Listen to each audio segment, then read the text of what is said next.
नमस्कार, मैं हूं जयश्री नागदा और आप देख रहे हैं सीबीसी न्यूज राजस्थान। कर्नाटक में जो मुद्दे कांग्रेस की जीत का कारण बने थे, अब राजस्थान में उन्हीं मुद्दों के सहारे भाजपा ने सत्ता में वापसी का रोड मैप तैयार किया है। भाई, अपनी गलतियों से सीखना कहां बुरा है।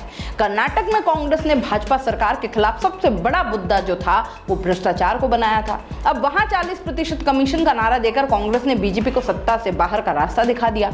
राजस्थान में बीजेपी ने अपनी रणनीति में बदलाव करके भ्रष्टाचार को ही सबसे बड़ा मुद्दा बनाकर कांग्रेस के खिलाफ जनाक्रोश पैदा करने की तैयारी की है। बीजेपी के प्रदेश अध्यक्ष सीपी जोशी का कहना है कि कांग्रेस के शासन में 50% कमीशनखोरी है, भ्रष्टाचार चरम पर है। यह एक ऐसा मुद्दा है जो आमजन से जुड़ा है। इस मुद्दे को लेकर हम चुनाव में उतरेंगे। और वहीं डायरेक्ट बेनिफिट वाली योजनाओं से जनता में बन रहे कांग्रेस माहौल का असर कम करने के लिए बीजेपी सरकार की खामियों को जनता में ले जाने का फोकस कर रही है। बीजेपी का दावा है कि कांग्रेस जिन योजनाओं के भरोसे सरकार रिपीट करने के दावे कर रही है, असल में वे चुनावी छलावे के सिवा कुछ नहीं है। इसके अलावा राजस्थान में बीजेपी मोदी सरकार के 9 साल के काम को घर घर पहुंचाने के लिए बीजेपी हर लोकसभा और विधानसभा क्षेत्र में अभियान चला रही है। वहीं गहलोत सरकार के भ्रष्टाचार और बिगड़ी हुई कानून व्यवस्था को भुनाने पर उसका पूरा जोर है।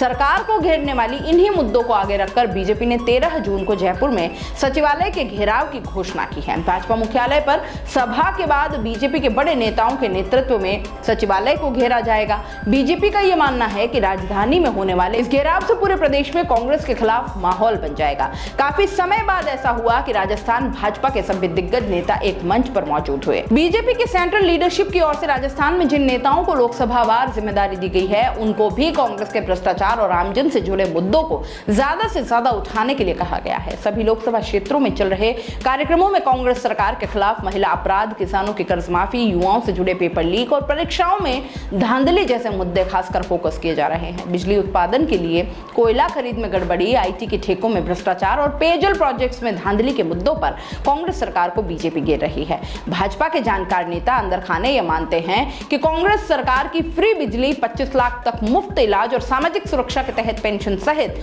कई योजनाओं से प्रदेश में माहौल बदला है। कुछ नेता ये भी कहते हैं कि जिस तरह मुख्यमंत्री अशोक गहलोत ने चुनावी साल में एक के बाद एक घोषणाएं की हैं, उनसे भाजपा के अंदरूनी खलबली मच गई है। इस स्थिति में बीजेपी की रणनीति अब सरकार के खिलाफ माहौल बनाने के लिए ऐसे मुद्दों को हवा देना है जो गहलोत की योजनाओं का असर कम करे।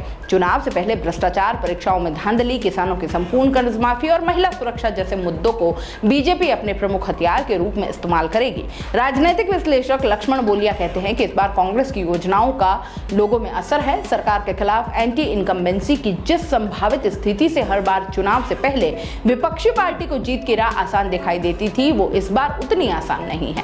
गहलोत की फ्री बिजली और 500 रुपए में सिलेंडर जैसी योजनाओं से लोगों को सीधा लाभ मिल रहा है।